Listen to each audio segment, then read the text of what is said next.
В грузинских документах указывается, что страна Осетии или Овсетии, как ее в грузинских хрониках, она существовала издревле. Это очень древняя страна. Но при этом надо сказать, что это народ, здесь проживал народ, родственный ингушам. Почему? Потому что сами же грузинские хроники указывают, что была Дзурзукети и была Овсетия, и над обоими, и над Дзурзукети и Осетией властвовал Зурзук. Зурзук, который прямо отождествляется с предком ингушей. Что касается вопроса, вот вопрос возникает, кто такие осы и кто такие осетины, нам надо разделить эти два понятия. Дело в том, что осы и Овсетия – это древняя страна, это древний народ, живший здесь тысячелетиями. И надо различать иронов, которые пришли на эту землю в 15 веке и приняли на себя, вернее, не приняли, а их называют осетины, а сами себя они называют ироны. То есть никакого отношения слово «ирон» к слову, к термину «ос» не имеет. Это два совершенно разных названия. Осы – предки, которые жили постоянно здесь, и ироны, которые появились здесь после похода Тимура. Если мы возьмем двух героев, которые проходят в осетинской истории, это Ос Богатар и Давид Сослан.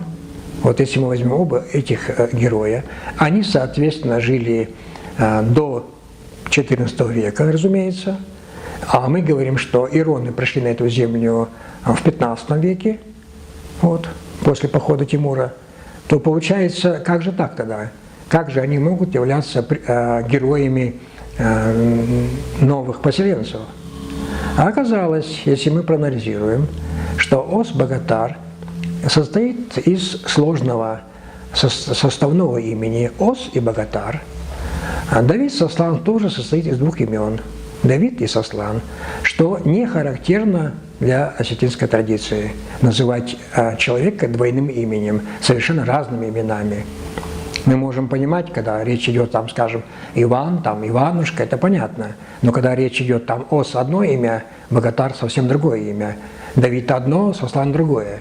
Вот. Мы обратили внимание, что данная традиция вот, двойного имени существует только на Центральном Кавказе, только у ингушей. Вот. Мы называем сначала имя отца, затем имя сына. И поэтому получается, что Ос Богатар, если мы будем говорить как по-ингушски, то это получается, что Ос – это отец, Богатар – это сын. То есть по-ингушски это будет Ос Бохтер. То есть Бохтер – сын Оса. Оса или Оз, смотря там, как точнее. А что касается Давид Сослан, также, что Сослан – сын Давида. Хотя в грузинской хронике проходит не Сослан, а проходит Давид. Что, возможно, Давид мог быть сын Сослана, то есть, может быть, и наоборот быть. Данная наша версия, она подтверждается тем, что у Ос Богатара был брат, который в осетинской легендах называется Ос Челатыр. Челатыр – это имя, ему соответствует ингушское Чолдер. И поэтому получается Оси Бохтер и Оси Чолдер. Действительно два брата, потому что у них один общий отец Ос.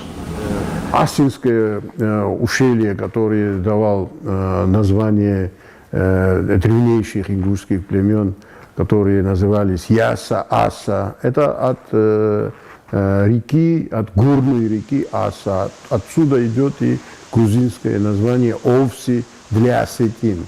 Почему для осетин? Потому что они заняли те места, где проживали асы. А асов грузины знали овсами. И как раз это наименование перешло потом к осетинам.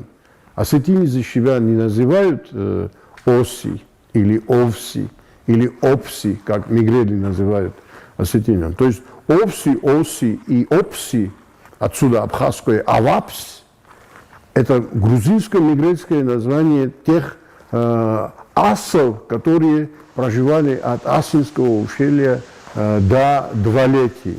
То есть где и потом позднее появляются осетинские племена. Конечно, они тоже проживали, но не в тех местностях, из которых были выгнаны ингуши, переселенцы ингуши после первого геноцида 1944 года. Мы же знаем, откуда их переселяли.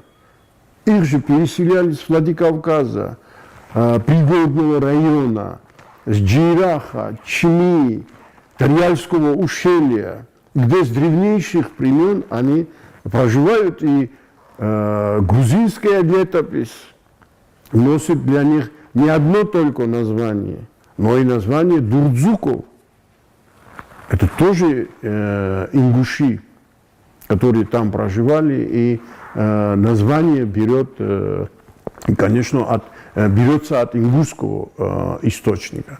В общем, можно заключить, и это очень важно, и смело говорит о том, что ингуши там проживают с доисторических времен по сей день.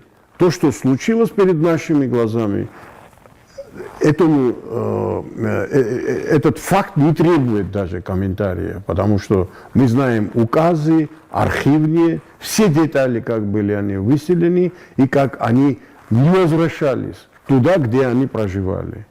Вот в чем проблема. Проблема в том, что ингушское население Владикавказа и прибрежных регионов, районов не смогла вернуться на своих исторических землях, которых они проживали с древнейших времен.